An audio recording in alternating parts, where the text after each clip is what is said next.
everybody. This is Wolf Fang. It's Saturday, November the 30th, 2019. I hope everybody had a great Thanksgiving.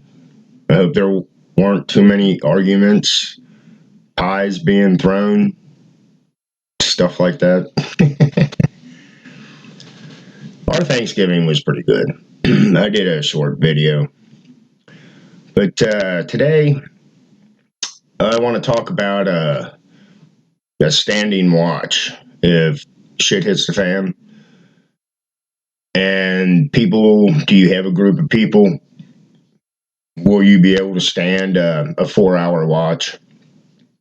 The more people you have, you might be able to cut that back to 2 hours. But if there's only 3 or 4 people in your group or your family, you're going to have to figure out how you're going to stand watch. It's one of the things they taught us in boot camp, fire and watch security. I was in the Navy. And we did 4 hour watches. We actually walked the perimeter of our base. But getting away from that aspect of it, if you have a homestead or you live in an apartment like we do, and you have to stay where you're at, how are you going to keep an eye on stuff?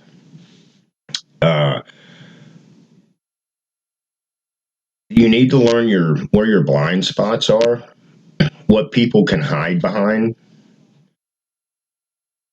stuff like that. Now, if you have a house, well, even with our apartment, we have a big picture window.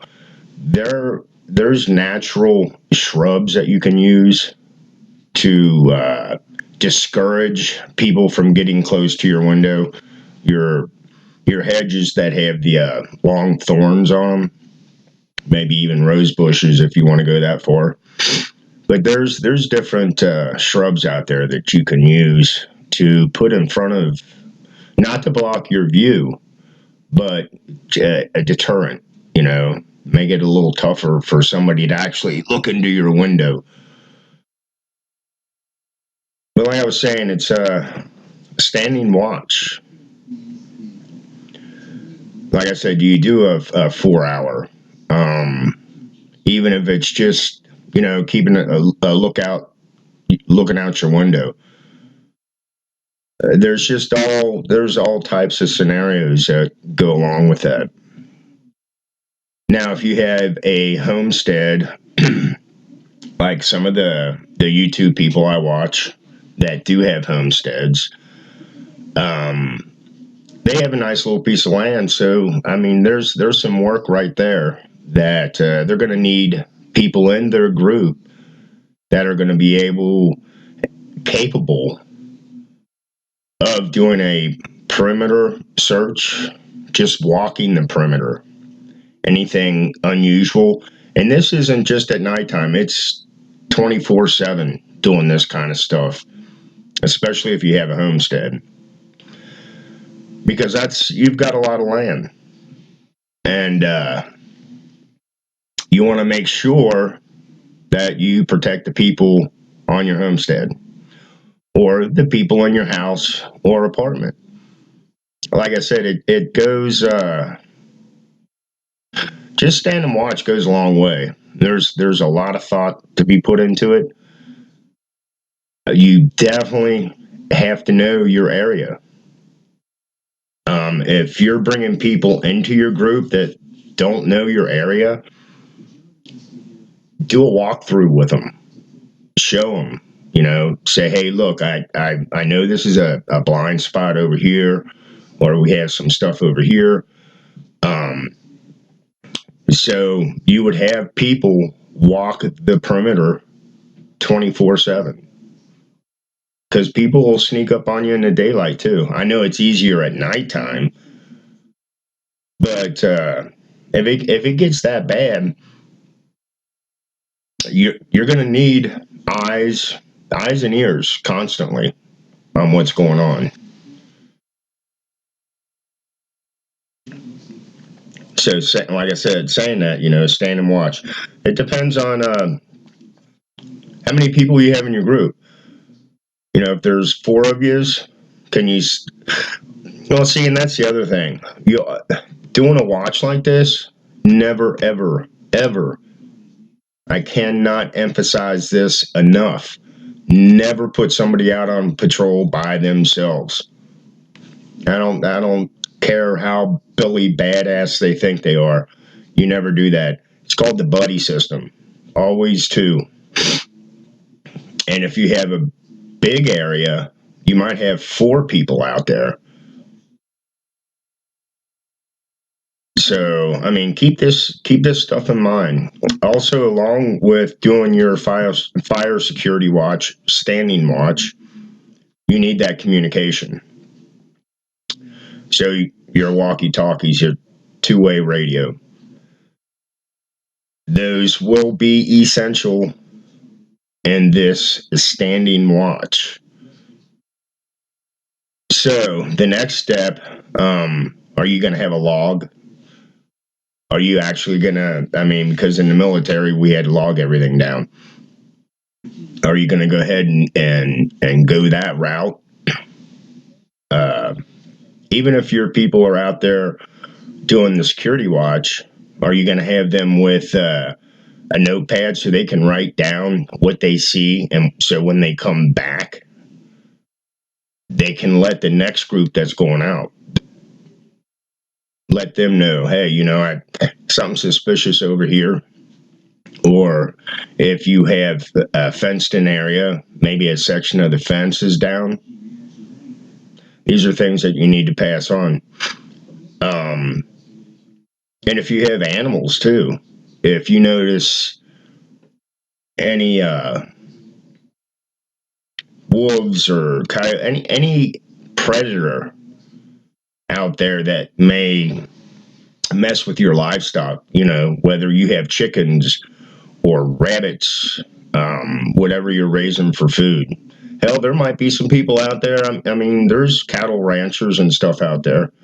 They have to protect their stuff. It's pretty much the same thing. So, excuse me while I vape. So, what type of fire security watch will you have for your homestead, for your apartment? Especially, I want to talk about living in the apartment a lot more because I don't see too many videos out there. It's a lot of it's homestead.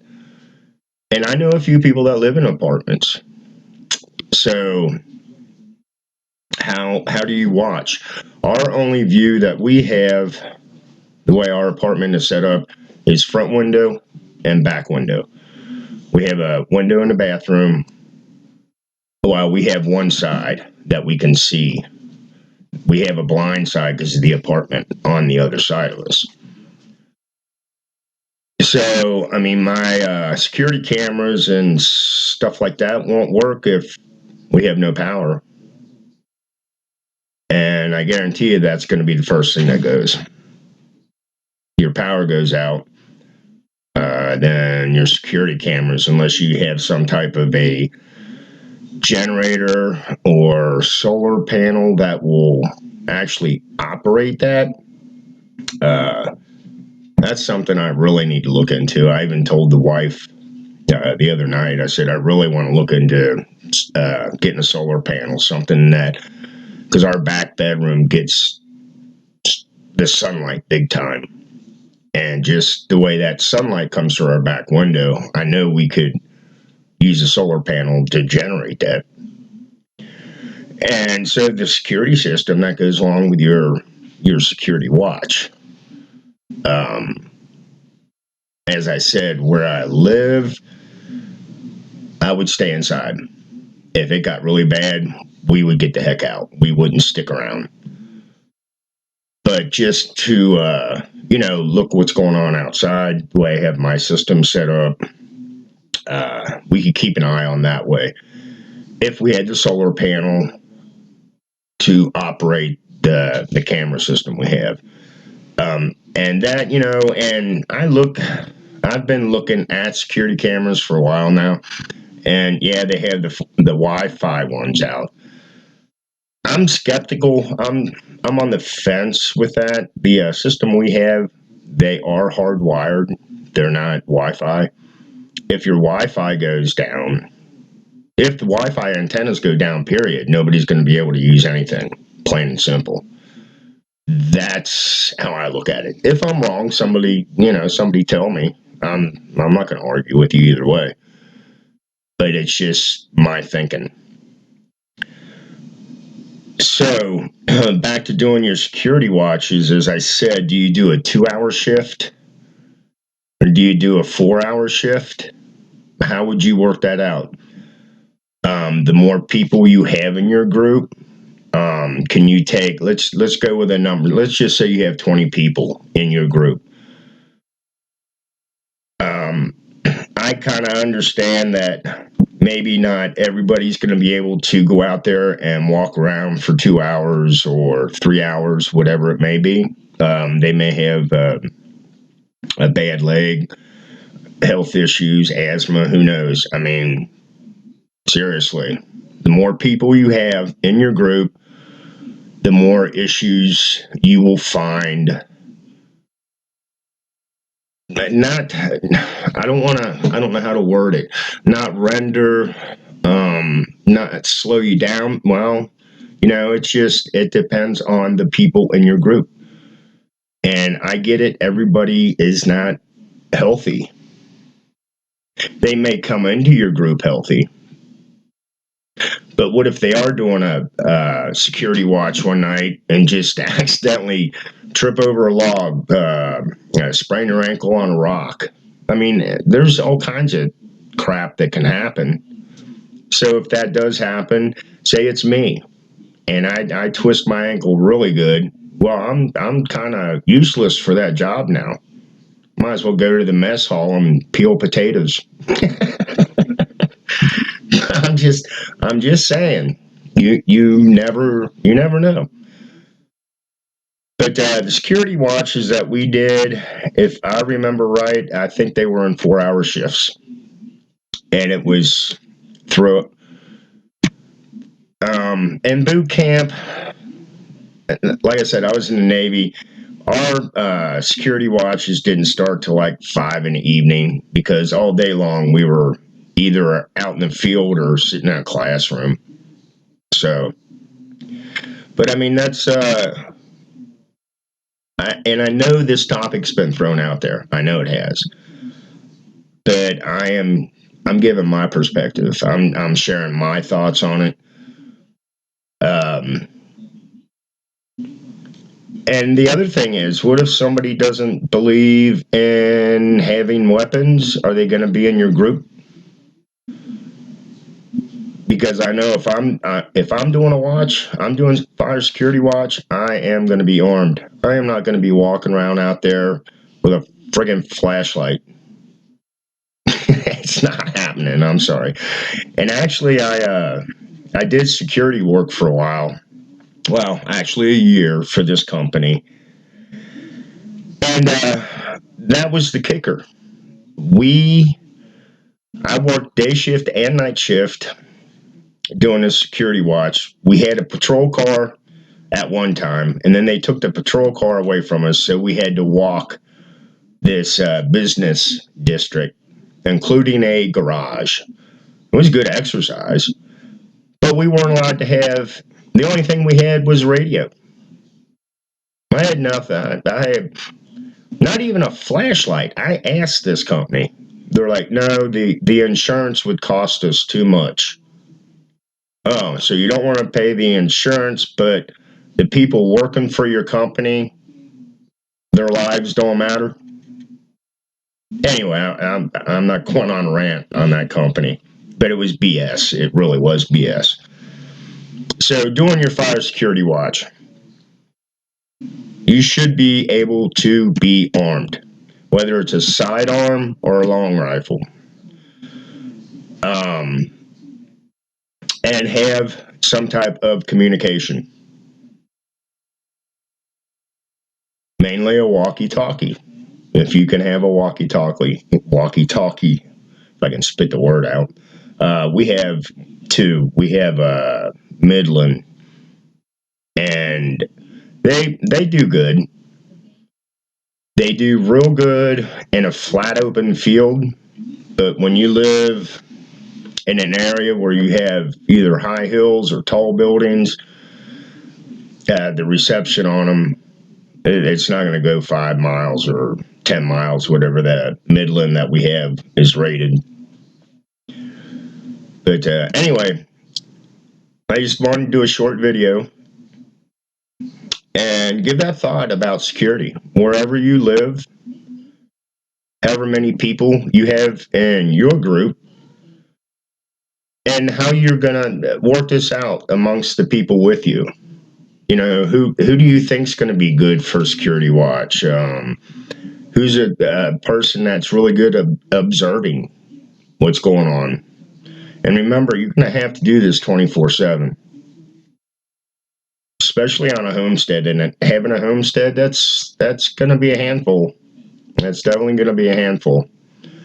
So anyway, this is Wolfang, and I will chat with everybody later on. I am doing a live stream tonight at 7 o'clock.